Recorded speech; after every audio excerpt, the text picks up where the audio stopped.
Malby, spread the word.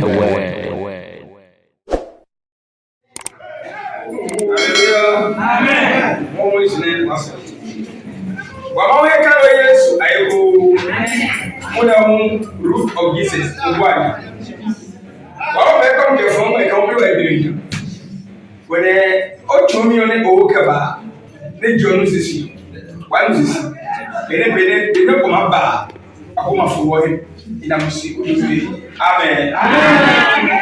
Hallelujah. Amen. Hallelujah. Amen. Acts chapter 1, verse 21. First Timothy chapter 5, verse 22. Amen. Amen. Yo. I'm okay. Waka no me. Na waye. Na ka waka me na waye. Ne isane asumu. Wahane asumu. Amen. Amen. Lord, waka shela ekebo. Lord, muneno Republican, I will live when I get some Amen. Amen. Ne, Nitu million 100. Wanaka, it was your prayer. Hallelujah. Amen. Your prayer like your baby. Amen. Amen. It was your prayer. So I will pray at the wedding. Come and pray at the man. Nelele ebabrea se matawunya fingo de epue ne hane de ka ebrea mi ba se yo matawu moli se ile se hika mu ko hele simla mayo matawu. Hallelujah. Amen. Ya matawu mo chine ina de ka. Hallelujah. Amen. Se yo ba prayer lo lokoji e maso wa fasting pembe. Let him have blue. And it's our fasting baby. Yelani. A woman you get a soon for Tom America. What be your soup? A boy. A cheer. Amen. Amen. And your name. Look at you. I am Tony and you. Leno. The Madeke. One in Tony and Nibis. No, I. Look at Tom. Yellow awega. Awega. Awukeba. Amen. Amen. Lokona ka mungo be no inu toni eni mama. Alo bi o be no yiyo. Fo ko je bene. Sheda. Hallelujah. Amen. Loke ambo Europe. Eke so to wa mo pe e ka so bloja. Why inu toni eni. Abe fasting pe e go na ka. E wo bi o ka fosi. Na to bloja. Na yi. Ne wa abe fasting. Amen. Amen. Lord, did you know? No, I can't. Emmanuel. Lord, as I know in the frame. Amen. Amen. First Timothy 5:22. First Timothy 5 verse number 22. Okay, no. Oye Yesu kan o ma mo oni ne ka pu no kunu ka wole osofu nkoto masafo. Amen. Asafo nkoto ma na etuni anyunjo. Hallelujah. Amen. Lord, asafo nkoto ma na atuni an Kristo. Apollo, allow what in the phone. I want the phone. Like that, we are many that go for you. So you go fail or go. Name my Lord Dio. Lord, happy Lord. Hallelujah. Amen. Lord, I get go here so. Come on, what in the phone? No go no. Kawa la safu nkotoma. Ne tunia nunto. Hallelujah. Amen. Lord, ka obaso le mi kewe. No wana kali bete goloba. Keke kwa to leader. Ebe nyi. Hallelujah. Amen. When I go on your for me, Bene kwa to lead a go no. Next set I go and look at Amen. Amen. Verse 22.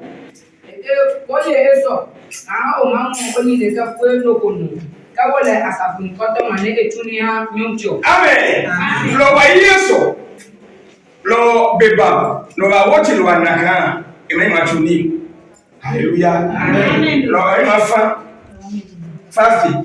Eme ma fa nu ntoni eri keke kelu to ma to ikape e ha onu ka basu osofo keke mi no e atuni. Amen. Amen. Hallelujah. Amen. And you look at Acts chapter 1 verse 21. Acts chapter 1 verse 21. Ekemini.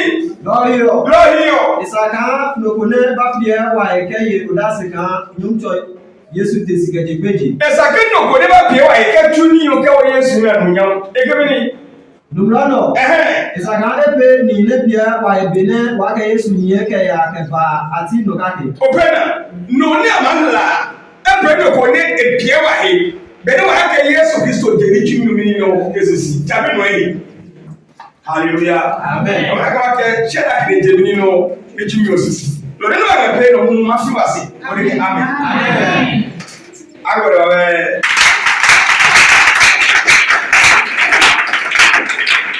Wàá ká Yéṣu Kristo yóò sinmi kéèké kẹ́hún. Mo lọ dé kí àwọn èdè fún nídà wà nù lẹ. Kò lè pọ́n nùpọ̀ mi ní èjé mu mi o. Ẹ bá ṣẹ́dá nùpọ̀ mi ní èjé Kristo mi wọ́ yìí. Lọ́kẹ́ tún kẹ́ Yéṣu Kristo fẹ́ mi àná yẹn. Máa ń ṣe wọn náà mo sì ó dòdò yìí. Amen. Hallelujah. Amen. Lọ́kẹ́ èjé fásitì ń kó bá o. Èjé fásitì ń kó bá o. Ẹ̀kẹ́ jẹ́ kòmíní oníyé nítorí èdè òlẹ̀ wọ́n bá ẹ̀kọ́ wà lápọ̀ sí ẹ̀. Amen. Bí wọ́n bá bọ́ọ̀lì lọ ọ̀hìn, yẹ́n mi, ìyá náà má tó orúkọ bọ̀rọ̀, ìyá wẹ́kì bá gbọ̀nyẹ́ fi yẹn mú. Hallelujah. Amen. Ìyá wẹ́kì ẹ̀ hàn mú. Ní kò ń gà lóòtò wẹ́kì yìí, ní mú kẹ́ bá gbọ̀ wẹ́kì yìí. Hallelujah. Amen. Lọ bá ẹ̀dọ́ kìlà. Amen. Kó yẹ bọ́ọ̀lì ọ̀nà, bàgẹ́ kíkẹ́ ni wọn. Hallelujah. Amen.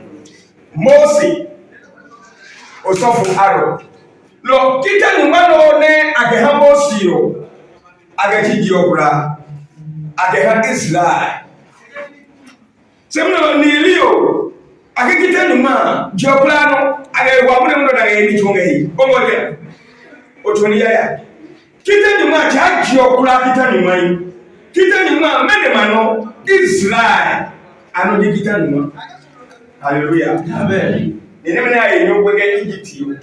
Ano digita numa. Lo bana no le kana ma oboji yo e gwa digita numa. Ebo Adam ke Hawa. Baba na Abraham ke Noah ya gwa digita numa bi. Le digita numa bi ka na ga jama oke. Lo ku ti Enoch me ke Elia me asame go yo be ya. Ade digita numa. Ahe mauna ye. Ahe no mau ne aye. Hallelujah. Amen. Ne asane ko ho ya. Kita ni mwabe. Se le beneze ya nyo kwenge Egypt na de Egypt kama. Ne mau che Mose ne ala kita nyuma. Lo kita nyuma e da asem na pe Israel bi pe ano. Magedi piawe. Hallelujah. Amen. Lo bene aka kita nyuma ba ka Israel bi o mesiyo. De e abadika Mose jamiyo apaki eyaka akeke wono meka oje ya kan lo eana e bo de nke no mesukana ha ne mawo eche na awo nichuke ke habere Joshua ke kale se ne ke bia hesi jimi no Joshua ne Joshua ewo ma ke asogye kana kekere mawo sumomi na di kekere simomi enyata.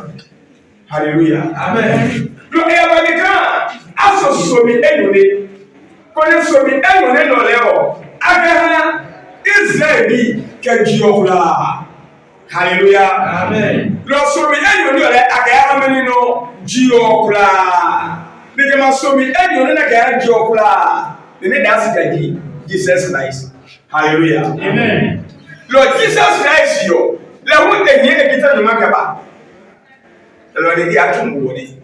Hallelujah. Amen. Kekele why second Moses 20 verse 1 Israel bi akita no ma na akari hawo ne mo ma je no ko ohebe. Hallelujah. Amen. Me akari hawo mla Bani kande ga bo so ni chana enyu. Enyu me kande na ji kakiyo. Eyi kwa ke mla nyuma me.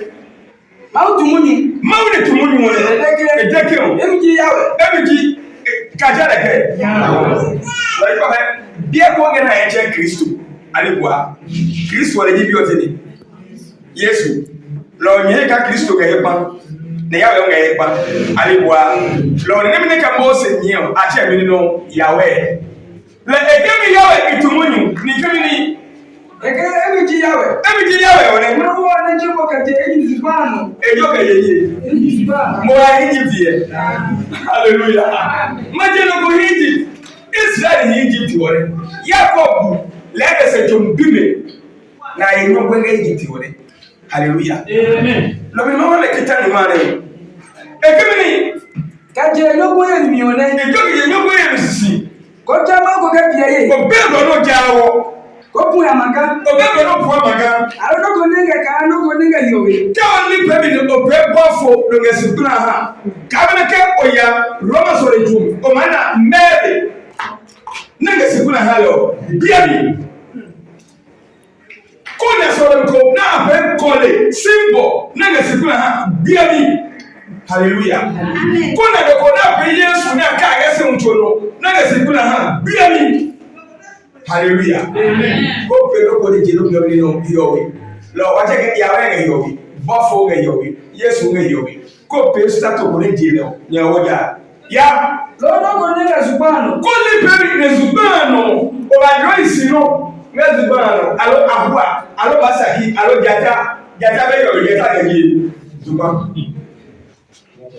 layo juna jata ale ni no numro yi hallelujah le nge yowe lokoli pe no pere ko kanja marifo ya lo no ko ninga ni na supasisi koli pe mi lo ya pe wo mi lo na nga se plan ha ka boso ne mi yona la no e ga boso na ja na de ke yona boso ni marifo ya ko pala si ame ko pala si ame ko jame mulo ne ko be mi no o ko jame mu ya aga ga mi yawe o ma wuo aga mi plewe no he ni ka ke plewe no he giyo esumene kenye no kuwe no ba le no ka be ja kemi no eno ala le kiti be ri no nya wo ke ran no kako le pe de nye anya mi moya ibra ne mi ne nye mi o ni nye mi ke abime ke abime adombu ke asio yi no etene ke ewie bime alo lo ko le pe no botwe ne o tu mra no mo an o pe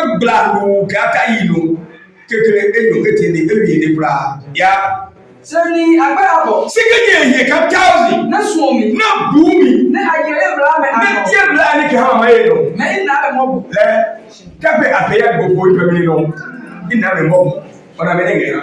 Mo ya ke mi ni. E ko che ya we o ma wo bia ya ka gun. Ko che mo e bia ya ka gun. Hallelujah. Amen. Ke me no ke ko na sunu ne be no. E che mo bia. Ke ko na ko to ku. Ne e be ga zini no. Le ika yo yenga nyandu ne egeda hallelujah amen lo egesio nyeja ni na nupale bi ne kenye yifi wa bebe no ma jeji lo ke no yifi o na che ya hallelujah amen kabeke oya koko wenyu no Jesus hallelujah ma be ke ni E ko che ya we o ma wo bia ka gun. ko che mo e bia mi no ya ka gun ya Ka no to ne bi oja. o bi oja Ya we ke be ki. e ko e boki mra ni lo de o na ke ha no ma je no ko be akike Israel ha lole lo kite ni ma cha ma je ya no kite ni ma cha ji okura no me ni ma no Israel be ano first choose ni ma o choose ne ke no be ha yo e ke mi ni O ka ye Dominic bi o. okay he Dominic bi O ye la mi mi e chomi. o ye ne ke he Dominic e Dominic kan ko be die ya ne ma de ke ai holi bi o no ne li do ka ye kai yo le o ne wo si le ke ko tafia hoba lo ne hoba super bro li ko ko gie se nu ete be no he ko kai li be ba su o ba ye ga mi no mumi ka ya se be no ke chomi mi wa bi ye die be ke mumi ka e chomi mi ore ai aro ni be ka ga kai ye hallelujah amen kona fda yo ne wodi ka ka bio kona kwenya no ko ma se o body kabine le kiba la la pi one ina buto nkula gbodo ni kana se hallelujah ayi akai yo mi bio le se ayi ga mu mi kamini no ke he to mi ai ka kibo fda lo ke dasi ni ke ma cho he to mi ke mumi chomi ke hetomi chomi ke pla ligode kai yo he e manu. Hallelujah. Amen. Ekemini only be eba ka chuno tuane o na chu. Only be eba ka chumini no. Lo, ni mo se ke menyi o da na o na ibe. Ai ni tuwe. Jali bi na ngabe. Ai ni tuwe. Jali bi na ngabe. Ne ka so ho le bi na pio aja ma o. Hallelujah. Se nyo pio pe nga ni ma o ja ho pe. Ni ma o ja ho pe. Hallelujah. Logo ne Ephesians Hebrews 10:25 na logo dia chero Hebrews 10:25 kesio nyemo libi epa ka bemi no lutu ani ni ngeli matu ne bemi no ne ketu ko ba ya no ya pepe bi wo bi o ma dua miti pae so ha mo dua se kasu ho leo o ba jabi lo ni hinde kese ho he do mi bi lo bia ke jo hi lo to le ko di yo de bi mani ma ye bua e de pe me ken ho a ke ja mi no ma wu ko na ke ja ma wu ole tedu fa ke mi e ke ko wa to wa na ko ni awa ni pa ko me la pe ni mo o du po awa ni ko me la pe ni pa ni ba jo be eju hallelujah e ke ni ko ni wa to mi no wa ye bua bi Kamboni ni komela bemi. Bana bla bana Yesu fia. Lo bana mo se be ma jam yo le. Lo na lo mu ma na bua he na e yo. Hallelujah. Lo every day ani tuwe. Se nyene ka Yesu Kristo jam lo mi. Every day wa ka so le ju. Ali mo nya. Take ko ba na so le ju. Lo gi ka so ho ba ho ni no. Wa ba. Lo ka lo ka constant na ho ba ka ba. Constant na be ho ba. Lo ka lo ya ko ho ba. Ne ga se wi ye no. Ho ba ne point. Logo wo ne ga gba grima ho le point mo lo point jali go le point hallelujah ona bene ga logo wo no ne ga bene Israel hallelujah ona eke benin nu nyen nesi ki wo ne ga jeje Egypt hallelujah ko be chola gita ni maro Jeremiah 31 ye bi mu no ya do ko Jeremiah 31:31. Logina magba no hemo kono ole no saminya. Ole Kristo ekita nyuma. Ka Yesu mu ekita nyuma. Lo Yesu ekita nyuma akanga jiwo kula amini no paka. Ne Mose ekita nyuma na ke haleo akapaka Israel ni no pe. Hallelujah. Amen. Majero mene anye Mose masekaji Egypt kebe akana. Na bae akosiba me hiyo na blood ne ko be de lo me juro aha o ma ulu na boy keke data ado kemini ani kana ne na o mi o ni me te ka kana ni me te ka ki o yako ya be ki o bema ni ke Israel ma ke yuda ma ma so mi o le meje ha Israel ka juda ama so mi no na ke no ko ka so mi ehi o le ka mo be ari bua kero ko ke so mi ehiro momo be lo kero ko ke yawo bo ba ham ko yawo bo e cho ke momo ngere ale bua lo momo da ke hambo siore le hikita ni mwana ke mini so mi na ma te kwanga so mi ke ane mo mesuoi so mi ke juda ke se ya solo e ma ihe pa ngene ni ke ane ni no suoi ya Bena ike anemomesuo. Bena ike anemomesuo. Dama abio. Ne inu akolisi. Ne ipagame. Kati ibi zubana. Umabona we.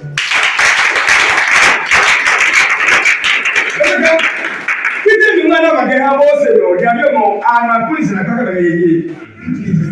Hallelujah. Lo akeso mi no maje pa. Ma je pa nene age Mose le so. Lọ́jọ́ máa sọ, ní máa ń jẹ́ ẹ̀pá lọ, ní máa máa yẹ jí nínú Kristo. Ẹni máa yẹ wọ́n. Hallelujah. Éfésù 2:14. Káyìíké kíté nìmọ̀ máa jẹ́ debate. Ṣé Júù bí àánú yìí ní inú sísì àyẹ̀míjẹ́ dáa? Ṣé kó jẹ́ àjàbẹ́ mi kọ̀? Ẹni ní ngẹ̀dẹ̀ yìí, ngẹ̀dẹ̀ yìí. Wọ́n yẹn náà máa kẹ́ Éfésù. Éfésù bí ó yẹ kó kàdé bí David máa kẹ́ wí. Ẹ̀jẹ̀ kan Kristo ni jaba pe yu da bi. E ma je ka ke. First yo mlane ne agba me ne bia ne ngai yawe. Mlane na agba first yo me ne bia ne ngai yawe. Aliwa. Ro ka ga bia kwa na che kamni no Kristo. Hallelujah. Lo ake jubi kama jelio. Me ne ka ke. Ka ko na le ka ala na chumo ka. Majeli atwa himpa. Na jubi umpemi no atwa himpa. Hallelujah. Amen. Le men ma ha me kitani mane. Ne olede ma ha wole. Hallelujah. Aha wole wo. Baganalo. Aha wole mi no wo. Na waja. Na wajo fe wajo ge ese. Wajo fe wajo ge mi no esembo. Hallelujah. Amen. Deuteronomy 32:8. Lo ni ma enu Israel. E ha me kitani wa. Ne agepa kai le jima wo mla no wala wa ko ma wo ja na che wo majili masebi me ma wo ja wo gbe ya se ka che wo kamini no nugo lo e ka Israel o yen lo ne lo ehi ne be hi yemi e ja me na yi gbe wo di gbe omo ni hallelujah amen e ke lo we ko tichiro lo we ko mi o ne ayanu lo we ko ne atichiro emi ne esaye ni nyima yi nyenye ko ye Israel ye kan gbe ni ai aro ye kan lu bo me no ai wo yi lo mawo emla akati majelo akahamini no Israel lo ki mo ye kita le ma ta be Kristo fo ya no yi o this is hallelujah abrege ki mo re lo bre Yesu Kristo ba ko ne ede Peter me kan ashi o de me kan ni ya no nye ko ya majeli ya gba ko ni nye ko ya Samaria zo ba ko Samaria ko ni me hu akeju bi o ma se agawo kri ena ni ma wo ba be wole o ge na be ni ha lo ne gesio se ye Israel bi na ge kamini no to ne ela anu e ga me mo ne e ba be ni no e to lo ne jubia mo ne ma wu e to Yesu me ne be age se bi wa amadara ju lo ko wa be mla wo majele ni ba ya kiso ya o abemla lo kita ni ma ebe wa de lo aya so le mi ho o ka e do ye ko lo je ko amla yi Israel ni no amla hallelujah amen e ke mi Wali kana ngabo so mi cha na egu ni no te ka no ka mi pa e ke no na yo lo ku to wa na nga yo ya bete beli aro ni ya we yo nene ga gawe lo kuo none basupa haje mame nene e basupa ke haje mame fateli ahihe adali ahihe ja oh no anamu no fateli ka ahihe ne basupa haje mame ne to matwama ihio ne to matwama ihe gini bi ka ahihe lo kwa se le jo ma nu gbe pa hallelujah amen Chinese bi ahihe lo kwa se le jo o ma nu cho na ayedegere me hu ka hihe ne ko ba adamu o ma nu adamu hallelujah ato no ko fe ka mi no hihe la ne haje ma twaje ma e ma wani wale okay se agba je ma fe je ma e ma wa le ka lo wa no ya ko ro di o ne lo anyesi e ko no di no gogo e ka anyesi hallelujah se Israel pe ne me anya hiyowe ma lo ne ma wo boy to ha ka ni ma cha me le ko Israel ma wo Jacob ma wo Kevin ma wo Abraham ma wo hallelujah ko le me anya ma wo fa ebe ba ka je ni mo Yesu Kristo de ba ko le ba wo ne ga ba ha wo plan ni no ma wo ne Israel ni hallelujah lo ka ta kan sunu ge ba wo ya ali bua episode verse 9 ege se Jacob ni na le o yawe nale ale ni cheli e la gamini no lo kita ni na ba no Jacob ni e lo wa bo ni sisi lo kiki kita ni ka kwa ni ko so wala na agbo ha hallelujah e wo be sisi ni we lo e sa no le Israel bi ajami ka wa meni no bajami hallelujah episode gamini episode no ya episode 2:14 ejaka Kristo ni che ba pe yu da bi ke